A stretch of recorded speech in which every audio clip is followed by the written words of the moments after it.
Hey guys, it's Pi here with the first episode of Lumber Tycoon. Now, when I did my video showcasing my auto trimmer, which has been absolutely amazing, you see in the footage here, I'm quickly using it to get some wood milled. I said that I'd do a sort of off and on series about Lumber Tycoon 2, showing you the different kinds of updates I had.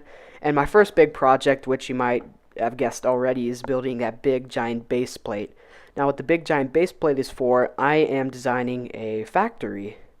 And not just an aesthetic factory, but because of the way the logic systems work, I'm actually trying to make a system where not only can wood be made with very little user interference, but it can be made automatically without having people to whitelist you. And the idea behind this is that we help other people get all of their wood cut to the right size, help them build it, and then we can take things that they would have wasted, sell them for our own, make profit. If you looked at the title, you probably would have guessed this is the first part of everything we'd have to do, which is finishing the base plate. Now, that big giant base plate over there, it's made out of birch wood. Actually, here I am, I'm not even milling birch, I'm helping Dest with the roof he's making for his building. But the big giant base plate I'm making, the idea is that I'm going to have all my wiring under there so the factory will look really nice. And it's not only for a way to make other people not be able to copy me, but it's also a way to make everything look nicer.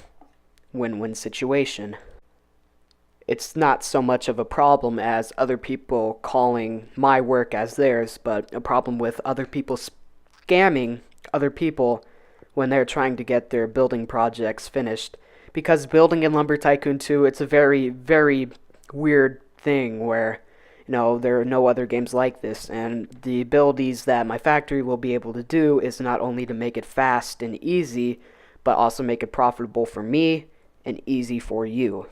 And I don't even like calling it profitability because it's not really profitability. What we're going to do is we're going to save wood that would have otherwise been wasted. So it's a win-win situation. Doing a little bit of calculation, all of the things I'm putting together, I'm going to estimate about 750,000 is what's going to be the cost for the factory. And I've already gotten 100,000 of that, and maybe even a little bit more. So what I need is 600,000 to finish the factory, which could be done in probably 60 hours, 5 days, which would be awful, but it could be another way that we're doing it. What I'd rather do is have people who invest in me, because the sooner we get this project finished, the sooner we'll be able to help other people, and the sooner we'll be able to start making a return from it. In my own personal project with birchwood, which isn't super rare, but it still gets a fairly good price at the store, I saved about 60 grand on the tailings alone. And remember, without that machine right there you see on screen, without that trimming machine, that 60 grand would have otherwise just been wasted and gone to the game. This machine is not going to make me rich, it's going to make other people rich in building materials and time. Talking more about the process in which it'll work, I drew up schematics last night of the time that I'm voiceovering this. I drew up schematics, and I will need to fix the schematics a little bit. But basically what's going to happen is the only thing you're going to have to do is offload your wood from your truck. And even that'll be an easy process because I'll have it where your truck will be able to pull right up to the thing, and you won't even have to straighten it, you won't even have to trim it, you won't even have to do anything. You'll have machines that will cut it to the right size, you'll have machines that put them in the right places, you'll have machines that cut them to the right building size, and you'll have machines that will automatically store them, and then even a mechanism I'm working on that will automatically load your materials, which is a pretty neat system. And like I said, there will be nothing else like this, and no one's going to be able to copy this because of the precautions I'm taking.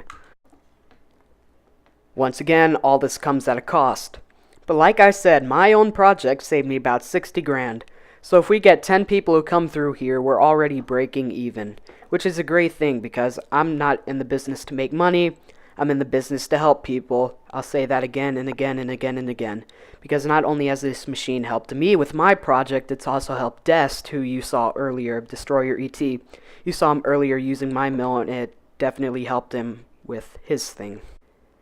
The biggest problem with doing this manually one by one is it takes up a lot of time. While it might still be pretty efficient to have saws doing it, by making the thing fully automatic, all I have to do is figure out how to make logic gates do a little bit of amount of parts, which, believe it or not, it's actually hard in Lumber Tycoon 2 to get logic gates to do what you want because there's so many issues with the physics, and that's what I'm trying to figure out right now. And actually, I made a live stream on this earlier that I accidentally might have deleted, where I actually spent a little bit of time trying to showcase the different problems Lumber Tycoon 2 has on its physics. Here we go. Here's one batch of wood we have.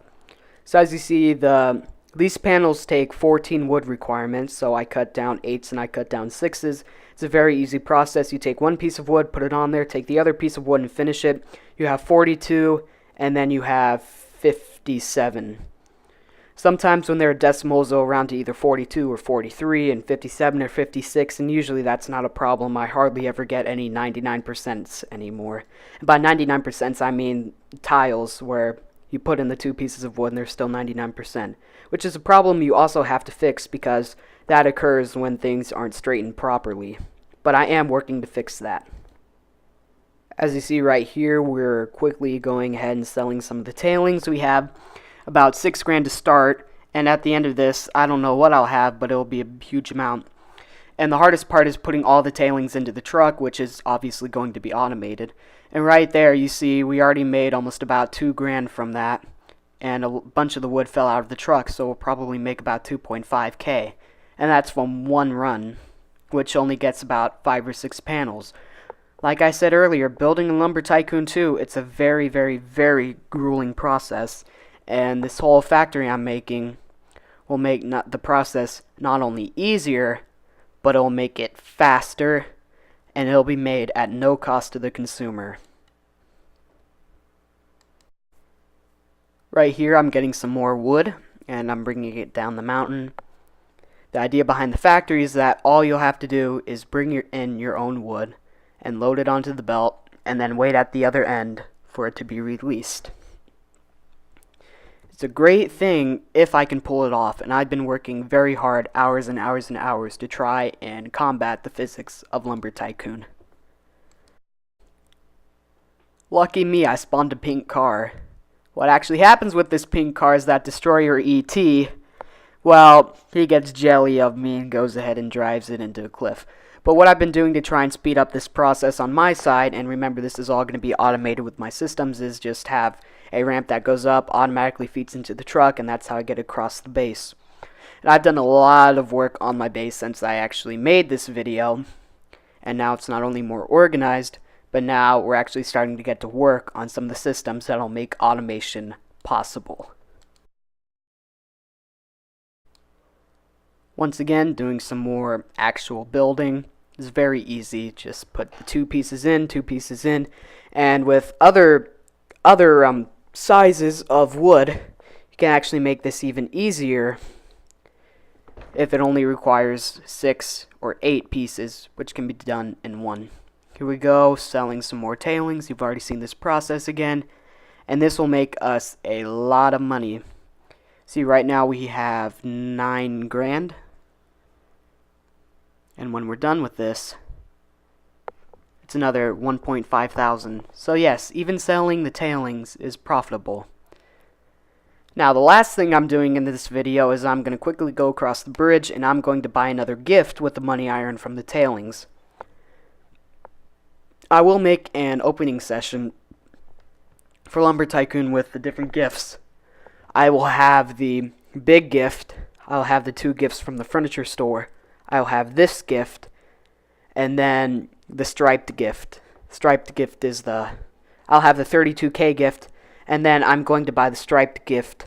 Hopefully, I'll remember to do that. And if not, I have friends who have literally warehouses full of all these rare items. So yeah, not necessarily a really exciting episode. Next episode, we'll be able to showcase how the different systems work, and I'm already working on it. Here's the schematic of the factory if you want to quickly look over it. I've already seen about 50 bazillion flaws in it. But once again, if you want to help finance me for this operation, please come in contact. Because, once again, I'm strapped for money, and getting the amount of money I do need is going to take either a very long time, and I won't be able to get this project up, or it'll just make me decentivized to finish this thing, because dealing with the Lumber Tycoon 2 physics, and I've said this, 3 times in this episode already, dealing with the physics is absolutely horrible. Anyways, guys, leave a like. It really helps out. Subscribe if you've not yet subscribed. And also leave a comment, because apparently it helps the algorithm. And see you guys next time.